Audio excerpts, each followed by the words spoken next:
starting on a 24 by 36 canvas. It was pre-painted with some acrylic, with some dark blue and some greens, and some darker blacks in the lower left. I outlined a little bit with some thin white, sort of where I wanted my drawing to be loosely.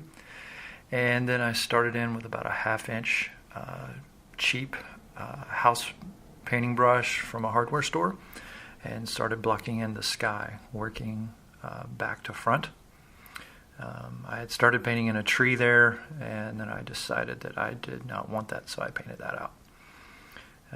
Then I'm going to knock out some of the white lines I had drawn for some of the grid work. I was probably going to do more of a detailed in-depth drawing that was going to require a transfer, and then I decided I really didn't need to do that. So now I'm going to just erase some of that.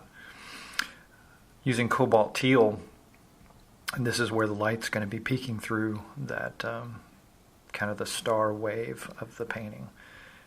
And so I'm going to use that. I'm using about a number 8 dagger brush, which is a really good brush because you can use the point end.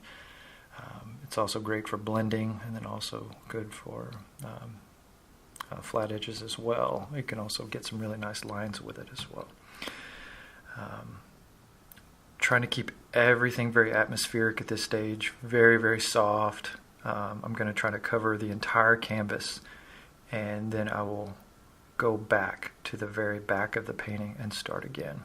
So it's a block in, establish the forms, and then detail. This part here is really where the magic happens on the painting because I'm keeping everything nice and soft, and this is going to be the mist or the ocean, the spray of where the waves are crashing into the rocks, keeping making sure the edges stay really soft. In the palette cup, you see there is not paint thinner, but it is actually liquid medium, and because it will allow me to keep the paint, it allows it to blend very easily without it getting too watery. Again, that dagger brush, very, very handy.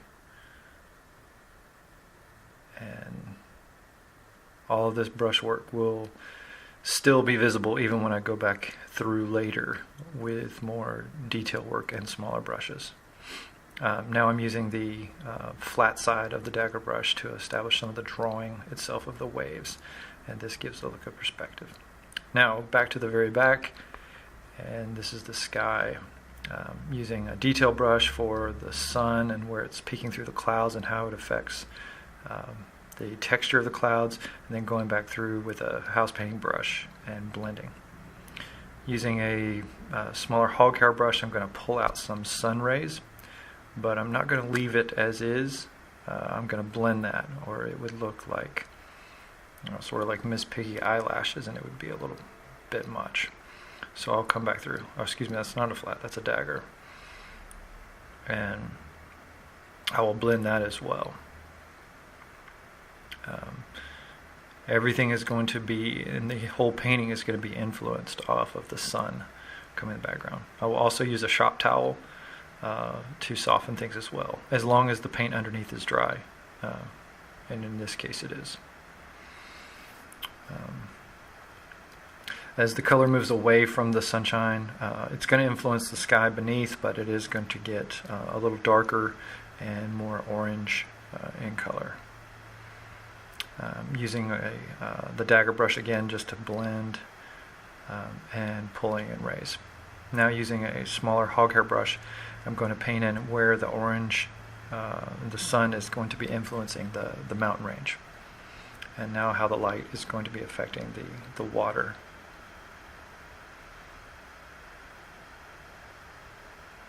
And this is where the sense of light and depth really comes through. I'm skipping ahead a little bit. I've painted some trees and working on some sea foam. I'll use 2 brushes. I'll use a very detailed sort of rigger outlining brush, and you can see I will kind of detail that out, and then I will use another little bit larger, softer brush to use for blending.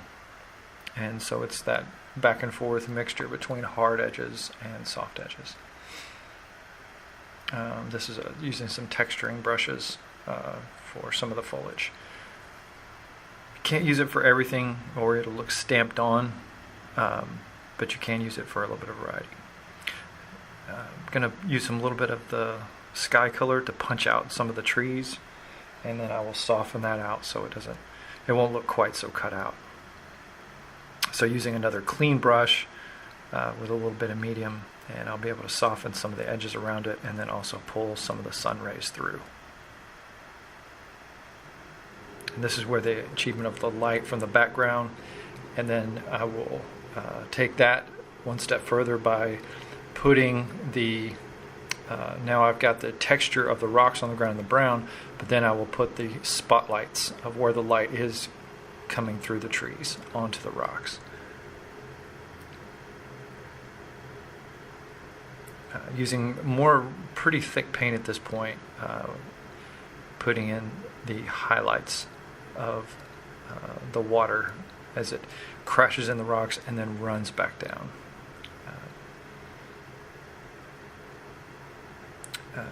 It's not a pure white, but it does have a mixture, a little bit of a blue with it, and saving my pure white or tonal best for my just final highlights. And sometimes I will mix it. If it's closer to the background, it's going to be warmed up a little bit with some yellow.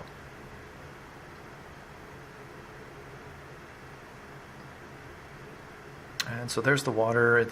So we've got the sparkles in the water. Everything has to basically converge back to where the sun is coming from, and always standing back about 10 feet as I paint.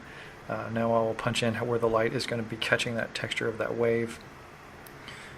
Here, adding the lights to the rocks,